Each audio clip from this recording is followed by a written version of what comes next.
JNU के देश विरोधी नारों को लेकर सियासत और सड़कों पर जमकर हंगामा मचा है। आज पीएम की सर्वदलीय बैठक में भी जेएनयू का मुद्दा उठा। उधर हाईकोर्ट ने इस मामले की जांच एनआईए से कराए जाने से मना कर दिया है। जेएनयू के अंदर टीचर्स एसोसिएशन का विरोध चल रहा है तो गृह राज्य मंत्री देश के खिलाफ नारेबाजी करने वाले का कनेक्शन हाफिज सईद से बता रहे हैं। सूत्रों के मुताबिक खुफिया एजेंसियों से मिली जानकारी यह है कि अफजल के समर्थन में कार्यक्रम के लिए नागपुर जेल में बंद नक्सली नेता प्रोफेसर साईं बाबा से निर्देश मिले थे।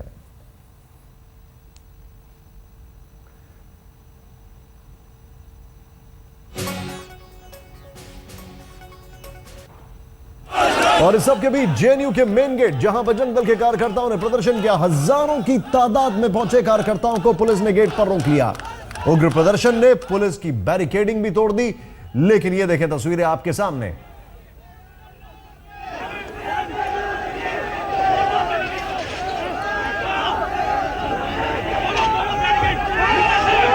और बड़ी संख्या में एक बार फिर से जो लोग हैं वो विरोध प्रदर्शन यहाँ पर कर रहे हैं। जेएनयू के ठीक सामने खड़े, पुलिस ने बैरिकेडिंग करके रखी हुई बाहर, और जो प्रदर्शनकारी साथ में हमारे। क्या मांग क्या है आप लोग की? हमारी मांग है, जेएनयू में जो घटना घटी है वो एक राष्ट्र के खिलाफ साजिश है। ऐसे प्रकरण में जो लोग भी संलिप्त हैं, जो लोग भी इसमें पाए जाएं, उनके खिलाफ राजद्रोह का मुकदमा। नहीं तो पुलिस तो ऑलरेडी कार्रवाई कर रही है ना। पुलिस ने अभी केवल कन्हैया कुमार को गिरफ्तार किया है। कन्हैया कुमार नहीं, उसके साथ अमर खालिद, रूबिया, सादिया, ऐसे अनेकों लोग हैं जो यहाँ पर आकर के जेएनयू के अंदर राष्ट्रद्रोह के पक्ष में नारे लगाए हैं। वो जेल जाने चाहिए, वो गिरफ्तार होने चाहिए। कहाँ से, कौन से संगठन से हैं आप लोग? हाँ जी, हम दिल्ली से आए हैं, यहाँ के नागरिक हैं।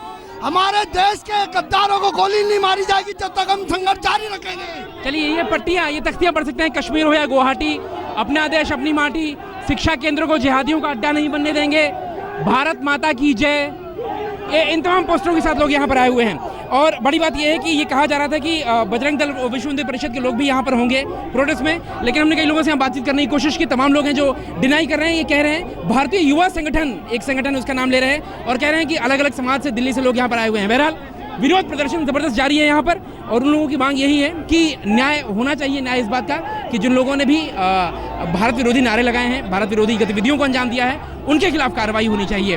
कैमरामैन विपिन के साथ विवेक शुक्ला, दिल्ली, आज तक। इससे पहले जेएनयू मामले में आज टीचर्स एसोसिएशन ने भी मौन मार्च निकालकर अपना विरोध दर्ज कराया है। ज्यादा जानकारी दे रहे हैं हमारे सहयोगी संजय शर्मा। जेएनयू में पिछले दिनों जो कुछ हुआ, जो कुछ हो रहा है, उसके विरोध में जेएनयू टीचर्स एसोसिएशन मौन मार्च पर है। और यहाँ से SSS की नई बिल्डिंग है, स्कूल ऑफ सोशल स्टडीज, यहाँ से रवाना हुए हैं टीचर्स और वीसी ऑफिस तक जाएंगे, एडमिन ऑफिस तक। क्या मुद्दे हैं, किस लिए ये मार्च किया जा रहा है? टीचर्स हड़ताल पर भी हैं। हम बात कर रहे हैं मार्च में शामिल कुछ टीचर्स से। मुद्दा ये है कि स्टूडेंट्स जब इश्यूज़ पे प्रोटेस्ट करते हैं, और कोई भी बात हुई हो फरवरी 9 को, this is an internal matter. अगर डिसिप्लिन का इशू है तो जेएनयू की अपनी कमेटीज़ है जो कि ऐसे इश्यूज़ को डील कर सकती है। इसमें पुलिस आना और लोगों को कन्हैया कुमार को जुडिशियल कस्टडी में रिमांड कर देना, एक्सटेंड भी हो गया है, अक्यूज्ड ऑफ सेडिशन, बहुत भारी चार्ज है। इसका मतलब भी गवर्नमेंट समझती है। एंड व्हाट इज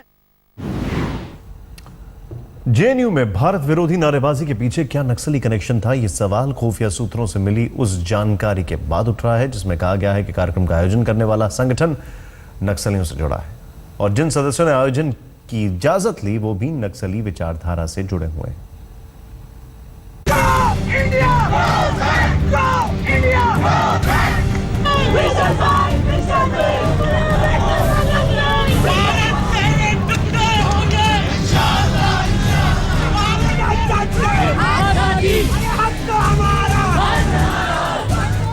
जेएनयू की इन तस्वीरों को लेकर देश भर में बहस हो रही थी कि इस पूरे मामले में खुफिया एजेंसियों ने किया एक बेहद सनसनीखेज खुलासा। सूत्रों की माने तो उस पूरे आयोजन के पीछे है नक्सली कनेक्शन। खुफिया एजेंसियों को सीपीआई, माओवादी से जुड़े डेमोक्रेटिक स्टूडेंट यूनियन के 4 सदस्यों पर इस पूरे आयोजन का जिम्मेदार होने का शक है।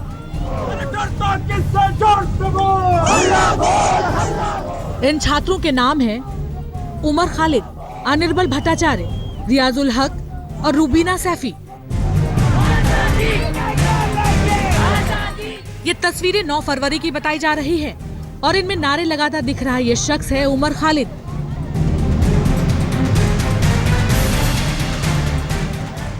उमर जेएनयू के डेमोक्रेटिक स्टूडेंट यूनियन यानी DSU का सदस्य है।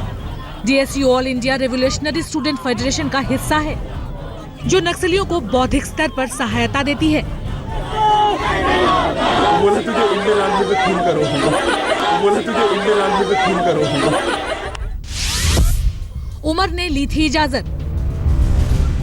DSU का देश विरोधी गतिविधियों का लंबा रिकॉर्ड रहा है, लेकिन इस बार उमर खालिद ने JNU प्रशासन से 9 फरवरी को सांस्कृतिक आयोजन के लिए अनुमति मांगी थी। कार्यक्रम की इजाजत दे दी गई थी, पोस्टर लगा दिए गए, लेकिन कार्यक्रम से ठीक 15 मिनट पहले ABVP की शिकायत के बाद आयोजन की इजाजत को रद्द कर दिया गया। समारोह स्थल की बिजली काट दी गई, लेकिन इसके बावजूद कार्यक्रम आयोजित किया गया। साईं बाबा से लेते थे निर्देश। खुफिया सूत्रों की माने तो ये चारों छात्र फिलहाल नागपुर जेल में बंद GN साईं बाबा से लेते थे निर्देश। नक्सल समर्थित विचारों के लिए साईं बाबा को गिरफ्तार किया गया था।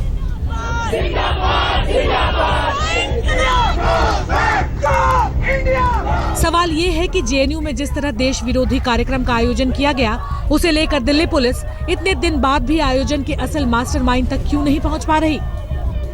दिल्ली से राहुल कंवल के साथ आज तक ब्यूरो।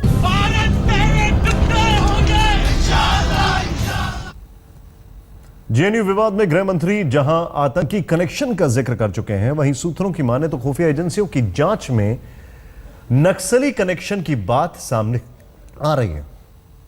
दिल्ली पुलिस कमिश्नर ने मुझे बताया है कि इस मामले में केस दर्ज हो चुका है और उसकी इन्वेस्टिगेशन जारी है और लोगों को आइडेंटिफाई करके जो भी कानून के मुताबिक कार्रवाई हो वो की जाएगी।